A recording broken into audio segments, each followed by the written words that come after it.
Octavia Butler, often referred to as the Grand Dame of science fiction, was the first African-American woman to become a renowned science fiction writer. She was also queer. Let's talk about it.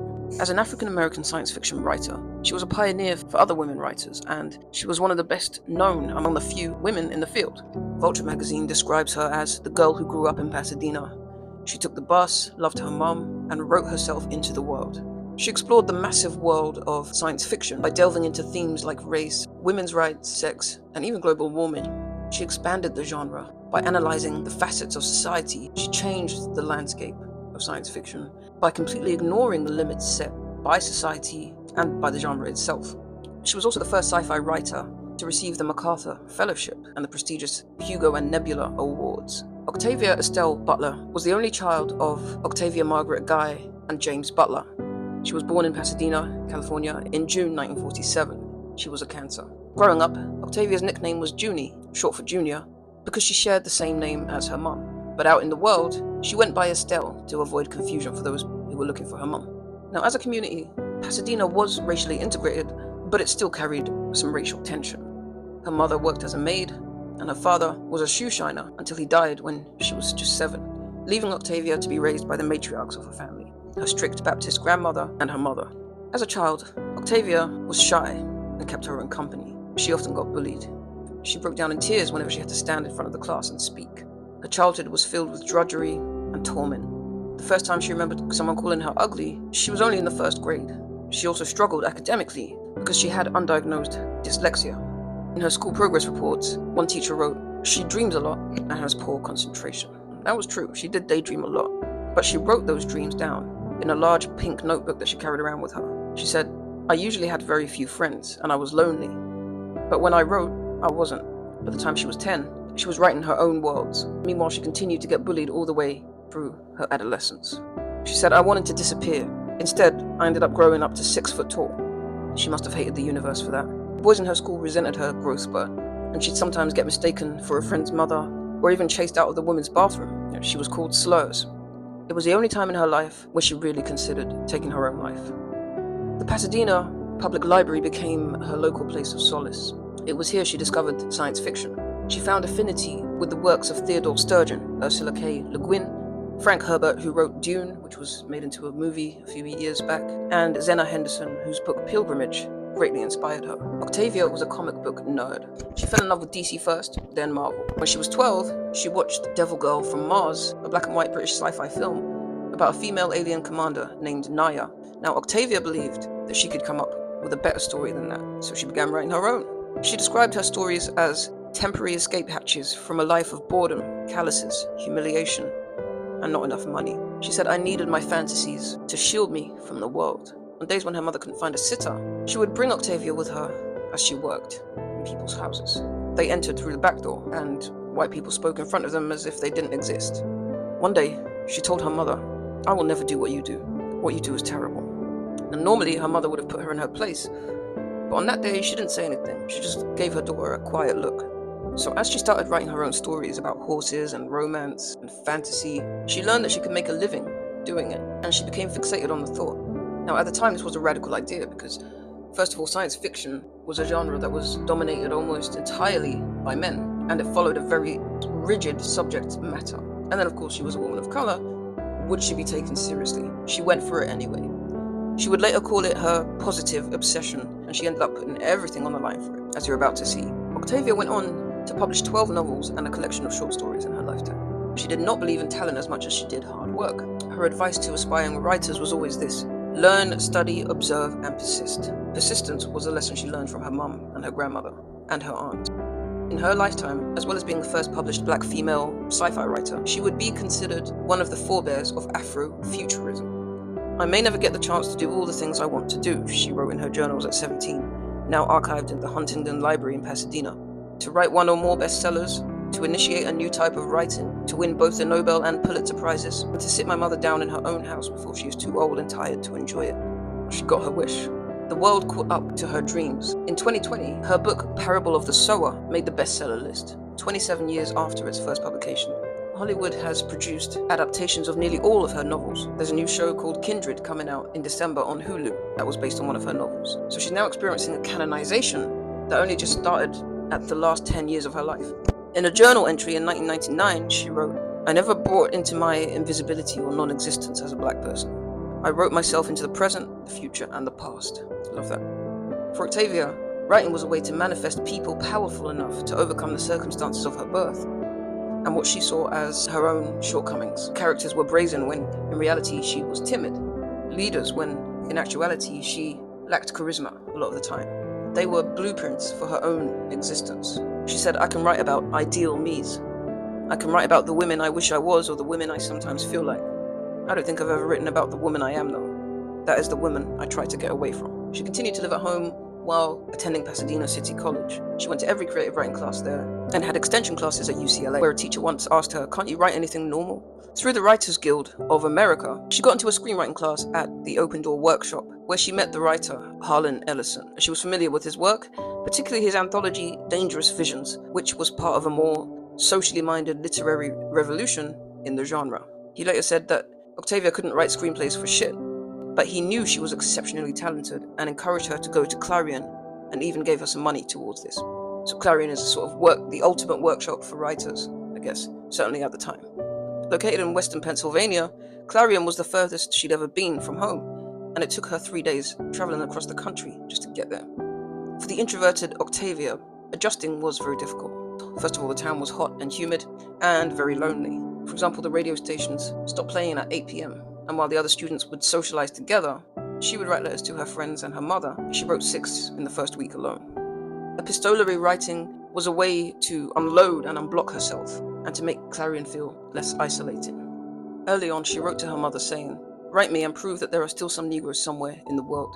Ellison did tell her there would be one black teacher there, Samuel Delany, who at 28 had been a literary child prodigy. He'd published 9 novels by then and had already won the best novel in the Nebula Awards, highest honor in the literary field.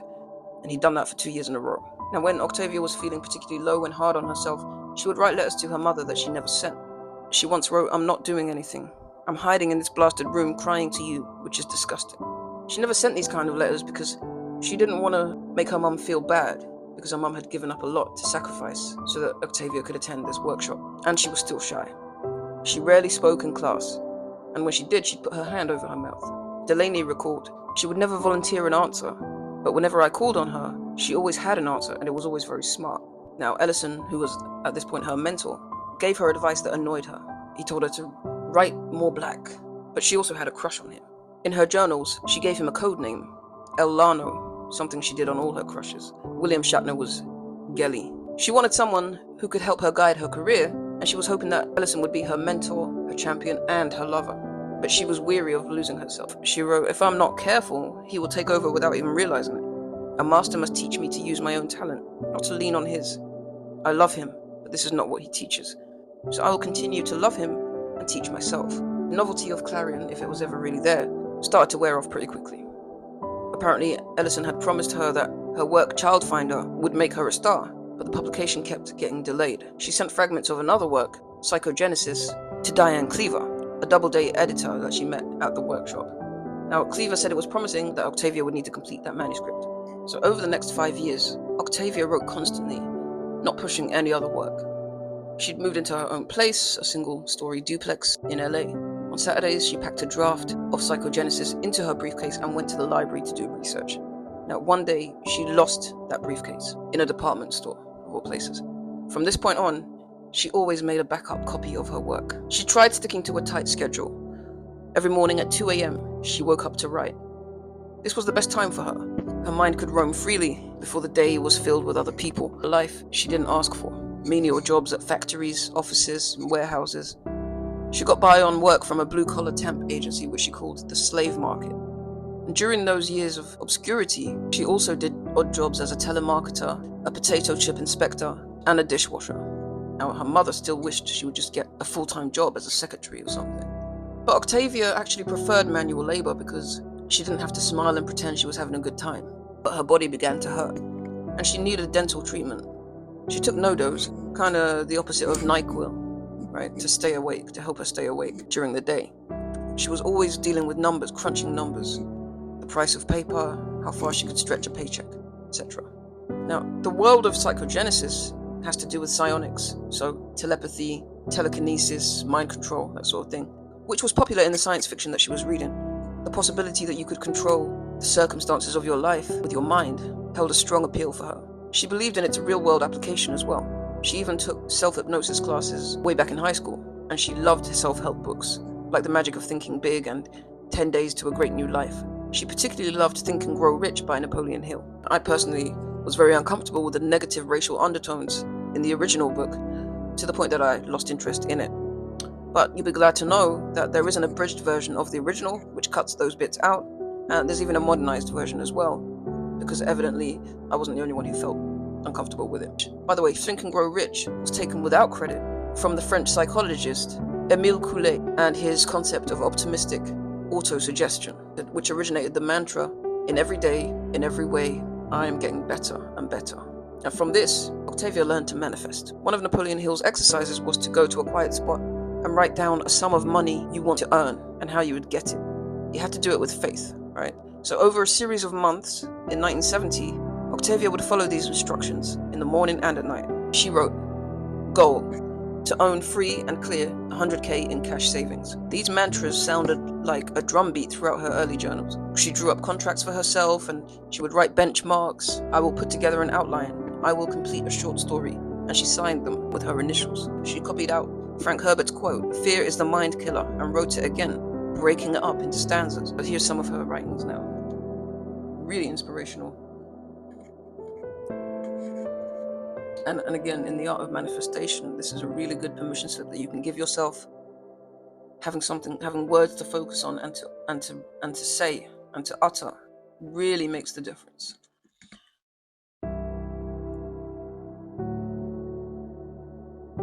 She used writing as a spell or incantation that she could cast upon herself and the reader that she envisioned.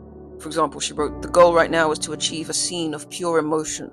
I want the feeling to spark in the first sentence, and I want my reader, my captive, to read on helplessly, hating with vehemence any interruption strong enough to break through to them. I shall succeed. Wow. Powerful stuff.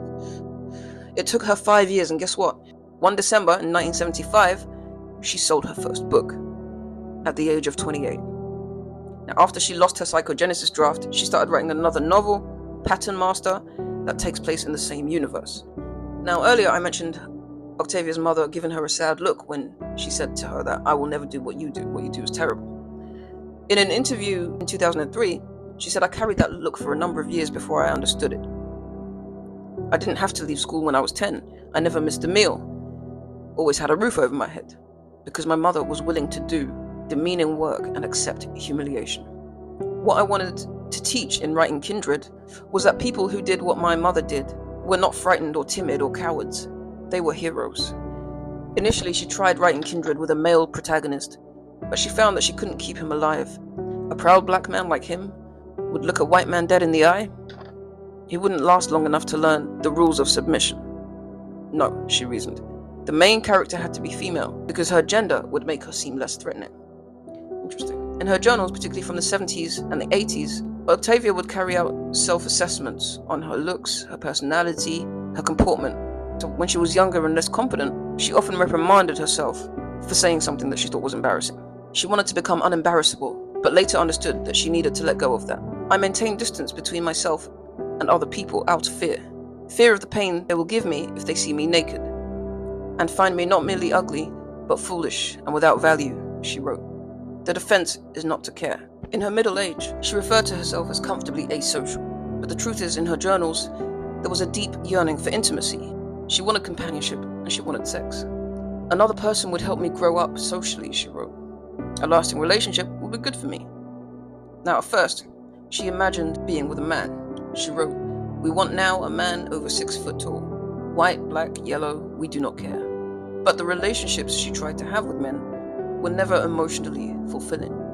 Believe it or not, the sex was brief and was never initiated by her. In her 20s, she also imagined herself being with a woman. On women, she wrote, I know that but for the social stigma, I would rather love women. I do it so easily. Closeness with men doesn't seem to fulfill except physically. So when she was 28, she decided to stop living inside her head and meet some women. She was most worried about how being in a relationship could impact her career. She wondered rather honestly, isn't being black and female stigma enough? It could hurt me. However small I am, it could. If I keep low after coming out, is it fear or shame? After a lot of hesitation, she picked up the phone and called the LA Gay and Lesbian Center to inquire about some of its upcoming events, meetups. Of course, it's possible that the only thing the center group will teach me is that I don't want to be part of their particular group, she wrote. Not that I don't share their unifying inclination. Why am I being so oblique today? Their lesbianism, with the kind of detail that only an author could give. She wrote, a lot of them look like police women, have that odd smugness of authority about them, have that tough little face, slightly pushed together without being at all ugly. She noticed that all of them were white. She watched them kiss one another in erotic ways that gave her pangs of envy. The only time she spoke up was to correct one of them if they made incorrect claims about parapsychology, but of course then she was worried about coming off as a bit of a killjoy or a know-it-all, and she began wondering if she was attractive enough, if she measured up. She played out scenarios in her head. Because of her mask tendencies, she felt that her appearance would mean the male burden would be on her when dating women. And this is all on the first day, right?